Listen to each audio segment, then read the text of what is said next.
If you're like most students, you really struggle with being distracted when you need to get things done and it's hard to focus. That's what we're going to talk about today on College on Fleek, how to eliminate distractions so you can focus and get things done.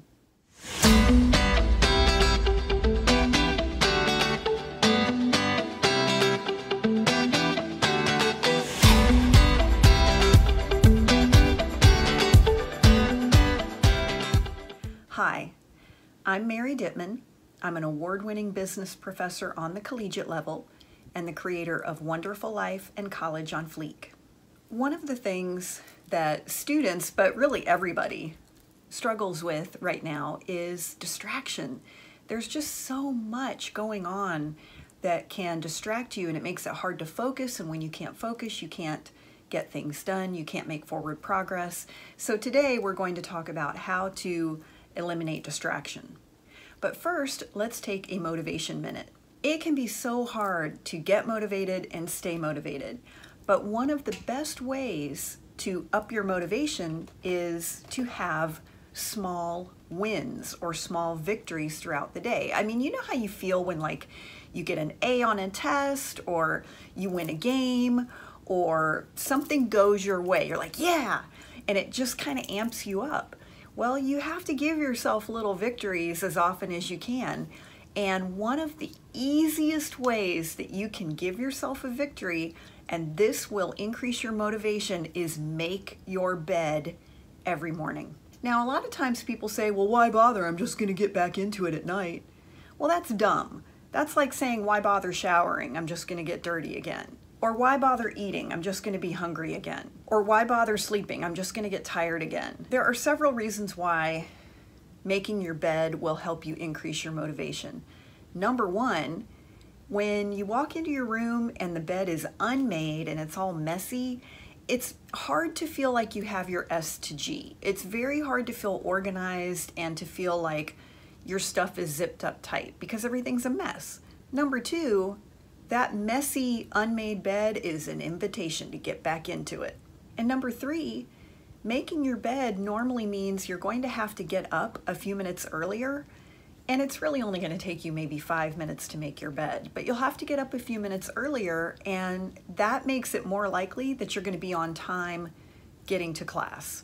And no matter what else happens during the day, when you get back to your room, your bed is made. It helps you feel like you've accomplished something, and it helps you feel like you've really gotten it together. Frequently, making your bed could be the starting point for getting organized in other parts of the room or organized in other parts of your life.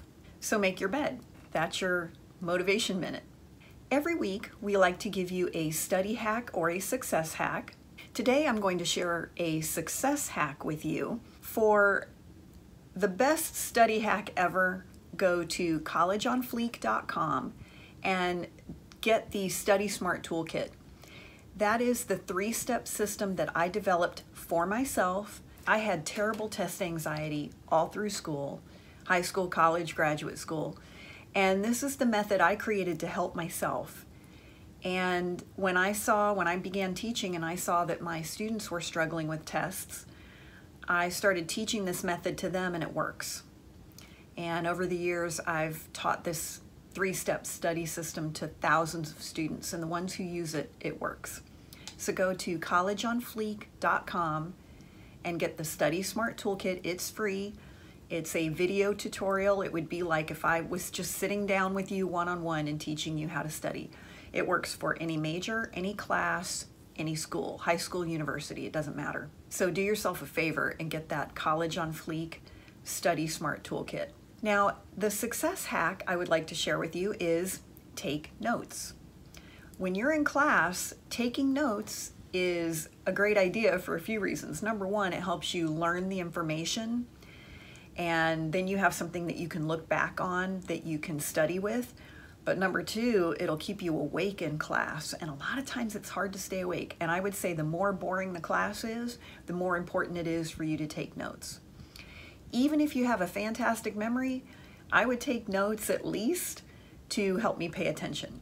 If your instructor provides you with very detailed notes, then I would at least take notes on what does the professor spend time talking about. I've had students do that sometimes where I'll say, time, wear a watch, or if you're allowed to have your phone in the class, use the timer on your phone, and time, how much time the professor spends on each part of the notes in the lecture, because the more time he spends on that information, the more likely it's going to be on the exam. So that's one thing that you can do with your note taking. Again, it helps you stay focused and engaged, and it gives you a challenge, and you're less likely to drift off. Research indicates that students who take handwritten notes learn the material and do better on exams than students who type the notes, and that's for a few reasons. Number one, it activates a different part of your brain.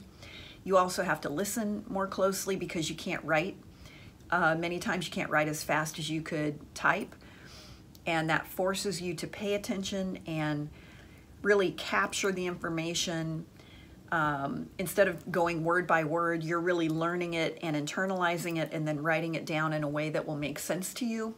Also, if you're typing your notes on a tablet or a laptop, you are just so much more tempted to, in a down moment, switch your screen and check out your social media or ESPN or whatever. And if you're just taking notes on a notepad with a pen or a pencil, you don't have that distraction. Oh, look, yeah, there's another place where you could be distracted, in class trying to take notes. So minimize that distraction and take notes the old-fashioned way, paper and pencil or paper and pen. And the other benefit of doing that is you don't ever have to worry if anything happened to your laptop or your tablet. You don't have to worry about your notes being lost because they're in a notebook or they're on paper and they're not going to crash. All right, let's talk about our big idea today, which is minimizing distraction. Distractions will just derail you. And all of us have distractions coming at us all the time, and we have a lot of different types of distraction. You might have physical distraction, like you don't feel well, or you have a headache, or your allergies are bothering you, or you didn't get enough sleep. You may have mental and emotional distractions, meaning something is on your mind, something's bothering you, you're upset. It could even be you're really excited about something, and like maybe if spring break is next week, it can be hard to get focused to get things done now because you're excited that next week you'll be off.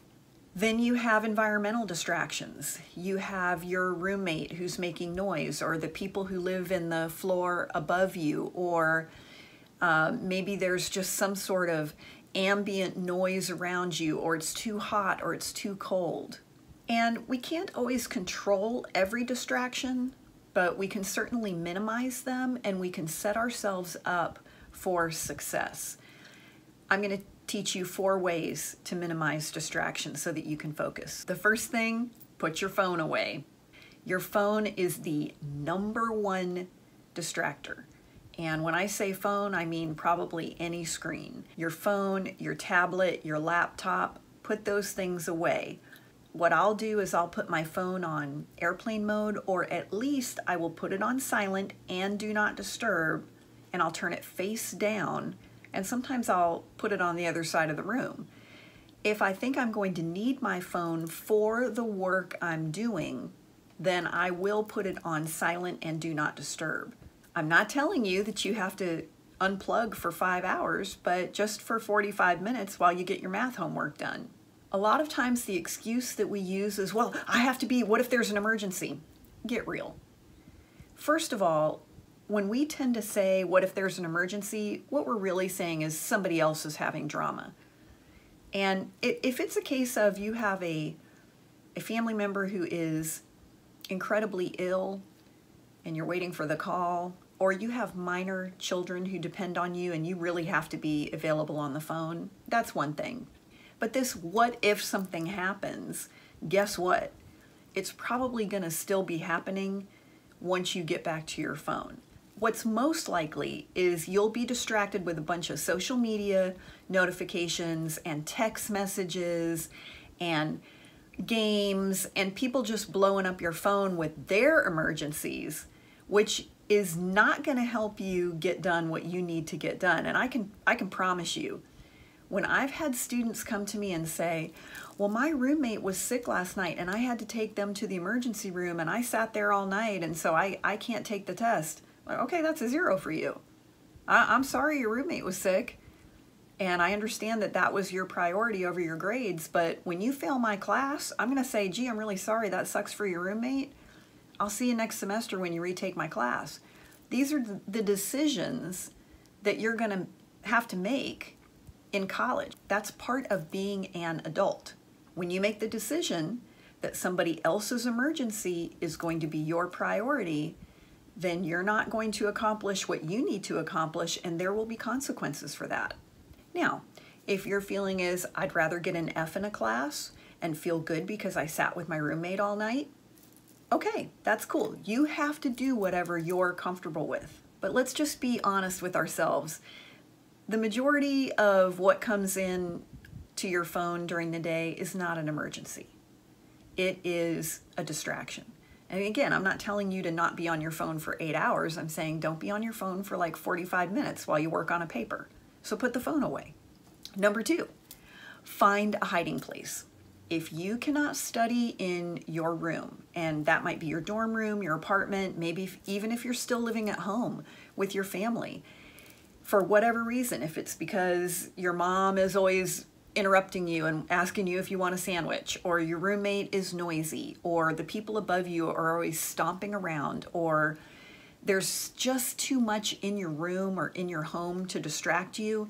Like, if you know, if I try to study in my room, I'm gonna get in the bed and then I'm gonna fall asleep. One of my students last semester told me, she said that was a problem for her. Every time she'd go back to her room with the goal of studying, she'd look at the bed and she'd say, well, let me just get in the bed to study. And she would end up falling asleep, and then the whole day would go by and she wouldn't get her work done. And she told me, she said, one thing, I don't go to my room anymore. I said, where do you go? She's like, I don't care. I go somewhere. I don't go to my room. Go find, maybe some libraries have a little study room. Some of my students have told me that the library study rooms to them are not helpful because there's noise and distraction. If the library doesn't work for you, find yourself a little hiding place. Find yourself a little out of the way corner with a bench on it. If it's a nice day, maybe you could go sit outside somewhere, but where nobody's going to really bother you. As always, you want to be safe and just be mindful of your surroundings. Don't put yourself in a situation where you're isolated and you wouldn't be safe. One of the things that I recommend to students is find an empty classroom. Again, be safe. Many times at your university, there might be night classes. You could find a building where there are night classes going on, but maybe an empty classroom there that you could sit and study. So there are people nearby. Don't go to some isolated place where you could run into trouble. But when I say find a hiding place, I mean find a place where your friends can't find you, your roommates can't distract you.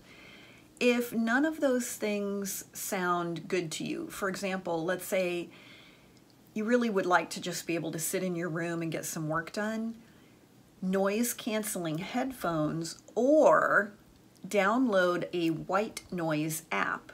I have an app called White Noise, and actually the sound that I like is called brown noise, but find one of these types of noise. I have a neighbor right now who is so noisy and it really makes me angry.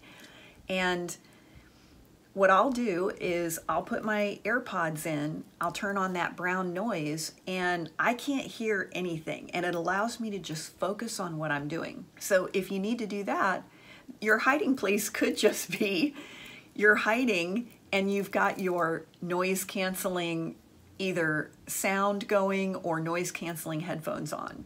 Number 3, turn off the television, turn off the radio, turn off the music, turn off whatever it is else that's going on your laptop. Turn it off. Your brain normally cannot concentrate better with noise going on, because what happens is your brain is trying to process and listen to whatever's going on in the background. If you feel like you need to have music to be able to work, it really should be instrumental music, or actually a lot of research shows that the Chariots of Fire soundtrack, from way back in the day, from the 80s by Vangelis, that's actually really good motivational music because it taps into your motivation. I know it sounds crazy, but it's true. So don't have those background sounds going on. Now, at first it might sound strange to you. A lot of times we're not comfortable with silence. But if you're finding that you have a hard time being creative or a hard time focusing, then you need to do something different. And that's going to mean turning off the television or turning off the music. Number 4, go to your university's writing center or tutoring center. This is a great way for you to, number 1, get your work done, and number 2, get it done on a deadline, and number 3, have that accountability. I had a student last semester that he went to our tutoring center on the campus where I teach. He went there once a week, and he said he would go when he really didn't even need help, and he had been struggling with math, but he went once a week, and he said his goal wasn't always to get help with his math, but it was to make himself do whatever work he knew he didn't want to do. Because, you know, you have some homework that you're like, okay, yeah, I don't mind doing this, and then you have some homework that you're like, oh, I hate this. So he would use his time in the tutoring center to do his math homework that he knew he wasn't going to do on his own. And it was great because if he did need help, he had that appointment with the tutor. If he didn't need help, he would just say, hey, would you let me just work my problems and then you check them? I'm going to tell you what, that was the easiest appointment that tutor had every week. And an added benefit is a lot of times your professor will either give you extra credit points, whether or not they've told you that, but you definitely get brownie points. I mean, if your professor knows that you're going to the tutoring center and the writing center and they didn't make you do it, that makes you look good. Same thing with the writing center. You can make an appointment at your university's writing center, and if you walked in and said, listen, I'm working on a paper right now, and what I really need from this appointment is let me work on it for 10-15 minutes. Let me show you what I have. And then if you can, you know, give me some feedback and then let me work on it for another 10 or 15 minutes. It's okay to do that. If those environments would help you feel more motivated and you're in a crunch because like, oh, it's only a 30-minute appointment, I have to get this done, then that's fine. And a lot of times you might find an environment like that where you actually get a lot of things done. One of the places I have found that I can get a lot of my writing done, and I don't know why this is, at my mechanic, when I'm getting my oil changed or getting anything done to my car, I don't know why, because it's not particularly quiet in there. But for some reason when I'm there and I sit down with my laptop or my tablet, I can just really bang out a lot of work. I don't know why, but I just go with it. So every time I'm gonna go get my oil changed, I know, okay, it's probably gonna be like an hour from the time I sit down to the time I drive away. And I'll take something with me and just know, like, I'm gonna get this done sitting at the mechanic. Maybe it's while you're getting your hair done, or your ladies, maybe you're getting your pedicure and you can sit and get something done. It doesn't matter. It's finding that place or that opportunity that it's a set amount of time and you're able to focus and get things done. Here's the bottom line with distraction. Nobody else is going to honor your boundaries if you don't honor them first. Other people are not going to leave you alone so that you can get things done. And that's why it is up to you to manage your distractions. And that's part of being an adult. When you need to get something done, you have got to train yourself to focus and complete it. That's just life.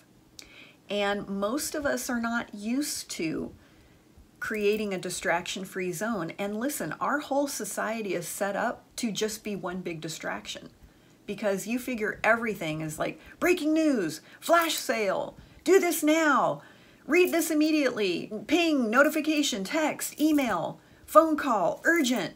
You know, everything in our society is set up to distract us and make us want to pay attention. And so you really have to be focused on purpose. If you're going to be focused, you've got to do it on purpose. So I hope that some of the tips today have been helpful for you. Now, College on Fleek is a dialogue, not a monologue. And if you're needing more help with eliminating distraction, put something in the comments. Let us know, because we want to help you be successful. And I want to issue a challenge to you right now. In the comments, let us know, are you making your bed every morning? And remember, you can always connect with us at collegeonfleek.com. We have a lot of great resources there that will help you crush it. And join us next week when I'm going to share with you the 3 biggest mistakes that I see college students making that is keeping them from being successful. So join us next week on College on Fleek.